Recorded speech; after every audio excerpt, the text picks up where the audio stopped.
Hey, what's good, champions? Arian, Tyson here. Listen, I wanted to shoot this video today because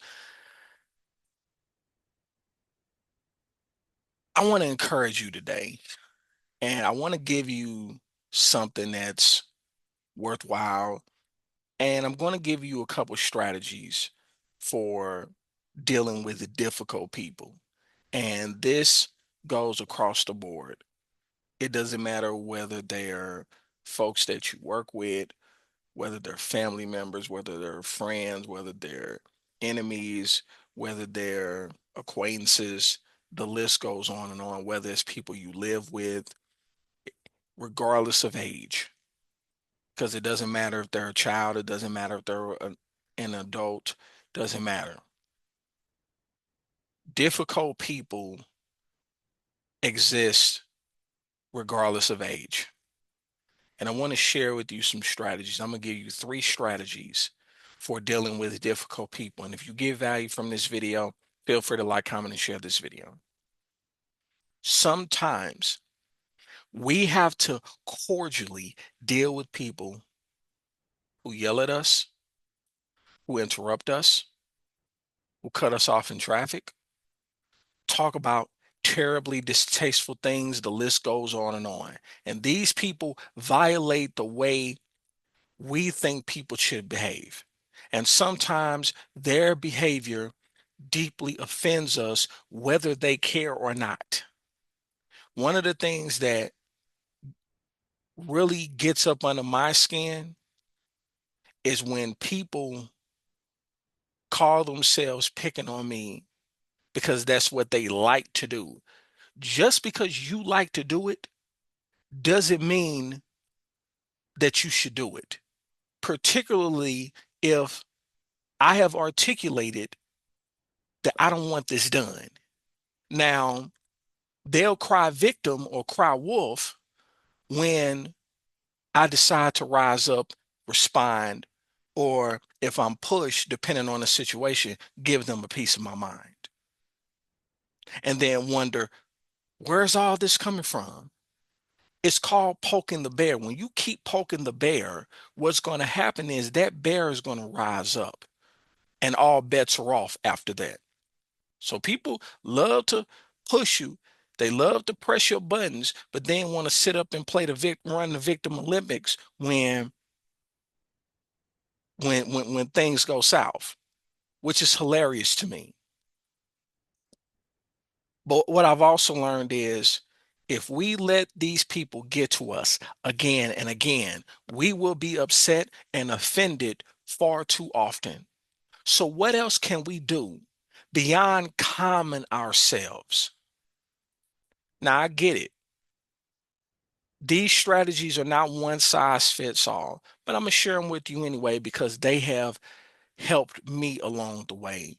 And they've even most recently driven my blood pressure down back to normal levels. So I'm very thankful for that. Number one, be bigger, think bigger. What do I mean? Imagine a 2-year-old who doesn't get what he or she wants at the moment. You know what happens. He or she throws a temper tantrum. And this small momentary problem is enormous in his or her little mind because she lacks perspective. He lacks perspective on the situation. But as adults, we know better. We realize that there are dozens of other things that this 2-year-old could do to be happier. Now, sure, that's easy for us to say. We have a bigger perspective, right? But when someone offends us, we suddenly have a little perspective again. And this small momentary offense seems enormous and it makes us want to scream. We throw the equivalent of a 2-year-old's temper tantrum. However, we think if we think bigger, we can see that this small thing matters very little in the grand scheme of things.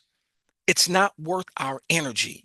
So always remind yourself to be bigger, remind yourself to think bigger and broaden your perspective. Second thing, mentally hug them and wish them better days. All of us are going through something. All of us are dealing with something, whether we talk about it openly or not. And this little trick can positively change the way we see people who offend us. Let's say, for the sake of argument, someone has said something unpleasant to us. How dare they? Who do they think they are? They have no consideration for our feelings. But of course, with a heated reaction like this, we're not having any consideration for their feelings either. They may be suffering inside in unimaginable ways. By remembering this, we can try to show them empathy and realize that their behavior is likely driven by some kind of inner pain. They're being unpleasant as a coping mechanism for their pain. And so mentally, we can give them a hug. We can have compassion for this broken person because we all have been broken and in pain at some point too. We're the same in many ways. Sometimes we need a hug. Sometimes we need some extra compassion. And sometimes we need a little unexpected love. And then the third and final thing is practice establishing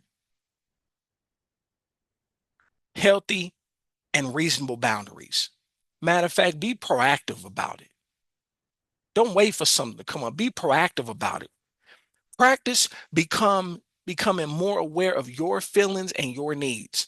Note the times and circumstances when you're resentful of fulfilling someone else's needs. Think about that.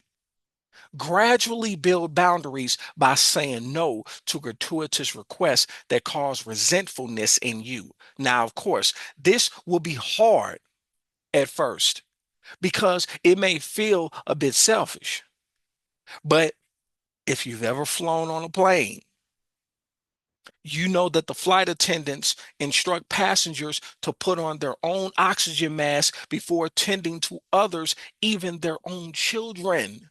Why? Because you cannot help others if you're incapacitated.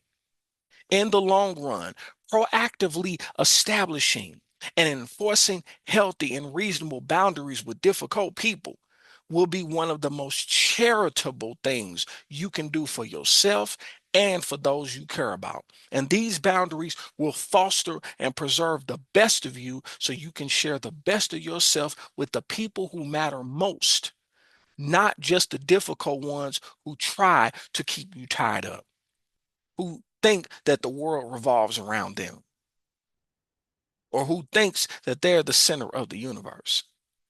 So try one of these strategies. Next time you begin to notice that someone or something is getting under your skin, then breathe in serenity.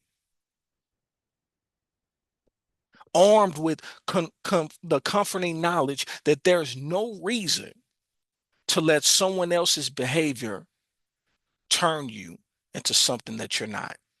So I wanted to share that with you. I hope that it was of value to you. If it was, feel free to like, comment, and share this video. If you haven't already done so, subscribe to my YouTube channel. Hit the notification bell so that you can get notified when I upload new content. Thank you so much to those who have recently subscribed. Thank you so much to my day ones, my A1s. I appreciate you all.